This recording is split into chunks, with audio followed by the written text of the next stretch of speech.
Halo, welcome back.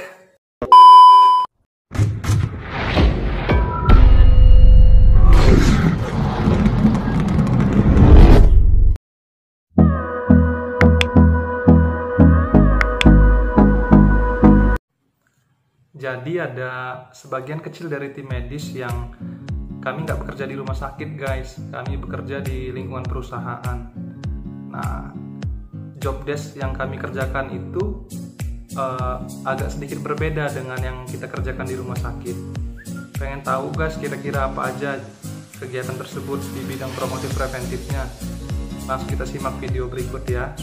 Tapi sebelumnya saya minta tolong untuk dukungannya ke channel saya dengan cara subscribe ya, like, komen, dan jangan lupa di-share. Terima kasih. Langsung kita simak 10 kegiatan promotif preventif tim medis di lingkungan perusahaan. Number 1. Health Talk. Jadi seminggu sekali biasanya akan ada health talk di masing-masing departemen yang dilakukan di awal shift sebelum bekerja. Nah, kita akan presentasi, menyampaikan materi kesehatan di sana. Baiknya ya materi kesehatan kerja. Nah, saat penyampaian audiensnya ada operator, mekanik, juga karyawan level staff, sampai ke level manajemen. Jadi, betapa pentingnya nih kita harus pede dan punya public speaking yang baik. Number 2. Nah, yang kedua kita buat health news. Kita akan membuat materi kesehatan dalam bentuk buletin. Isinya bisa mengenai tren dan isu kesehatan, atau membahas top 1 disease, kasus penyakit dengan kunjungan terbanyak ke klinik. Nah, nanti materinya bisa kita tempelkan di media-media informasi seperti mading dan papan info.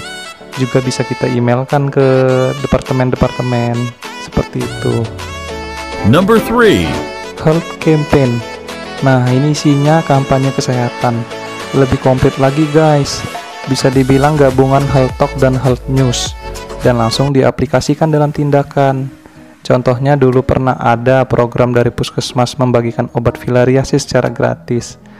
Nah, kami sebagai tim medis perusahaan mensupport dengan menyampaikan informasi tersebut ke karyawan secara lisan, tulisan, dan kemudian membagikan obatnya, dan langsung deh kita minum sebagai bentuk pencegahan terhadap kasus filariasis. Number 4. Inspeksi kotak P3K. Di tempat-tempat tertentu seperti di office, workshop, pos security, biasanya ada kotak P3K dan isinya guys. Nah, kita sebagai tim medis mempunyai tugas untuk menginspeksi standar isi kotak P3K tersebut. Kita akan lihat secara quantity dan quality. Adakah obat yang kedaluarsa atau adakah jumlah isi kotak P3K yang kurang dari standar.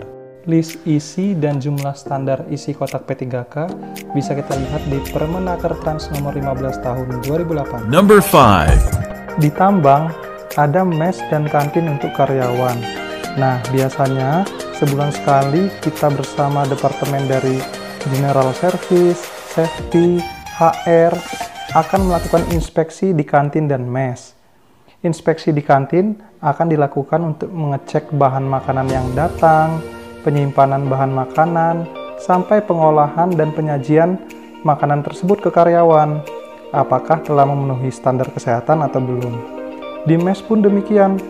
Kebersihan mes, kebersihan bak mandi, kebersihan dispenser, kerapihan kamar, semuanya akan kita inspeksi. Jadi, kesehatan karyawan baik dari tempat tinggal dan makanan sangat diperhatikan. Number 6. Inspeksi pos P3K dan ambulans. Nah, sebagai tim medis, kita juga memiliki kewajiban untuk melakukan inspeksi pos P3K atau klinik, mobil ambulans, sampai ke responder bag. Nah, kita akan mengecek apakah alat-alat kesehatan dan obat-obatan semuanya ready dan baik saat digunakan. Jangan sampai saat kita merespon suatu accident, ada alat yang belum ready, atau ada obat yang kedaluarsa. Nggak boleh ya guys. Number 7. Fatigue test. Nah, kerja di tambang itu berat guys. Apalagi untuk mereka yang bekerja sebagai operator atau driver. Satu shift 12 jam loh. Walau ada rest time, mereka bisa berjam-jam mengendarai dump truck atau tronton. dan itu bisa menyebabkan fatigue atau kelelahan bekerja.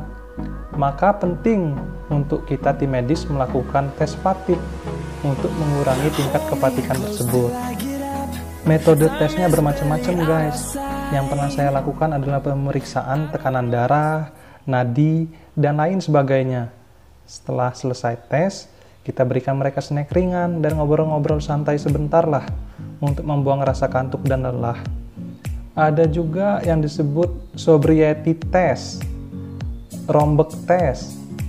Nah, di sesi ini saya nggak bahas lah pengertian dari masing-masing tes tersebut ya guys. Ini hanya pengenalan aja.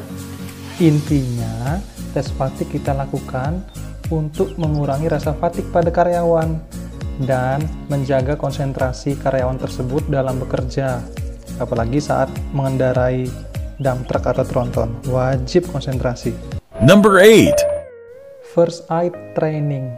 Sebagai tim medis di tambang, kita juga membekali karyawan tentang pengetahuan dasar first aid atau pertolongan pertama pada gawat darurat melalui training yang tim medis adakan.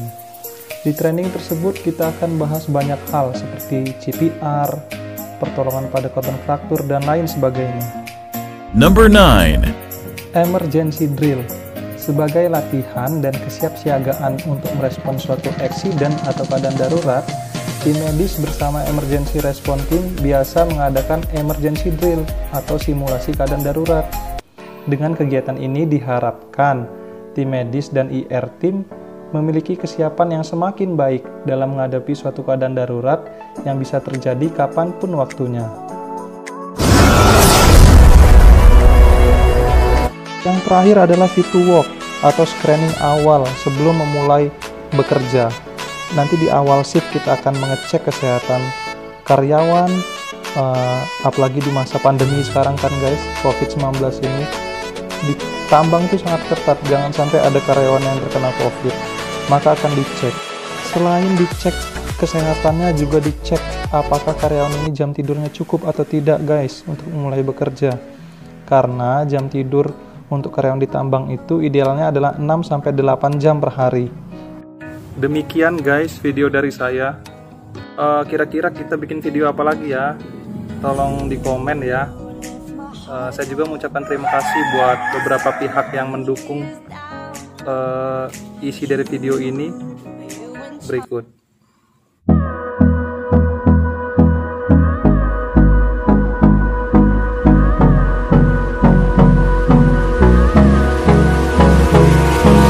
Hold me close till I get up. Time is barely on our side. I don't wanna waste what's left.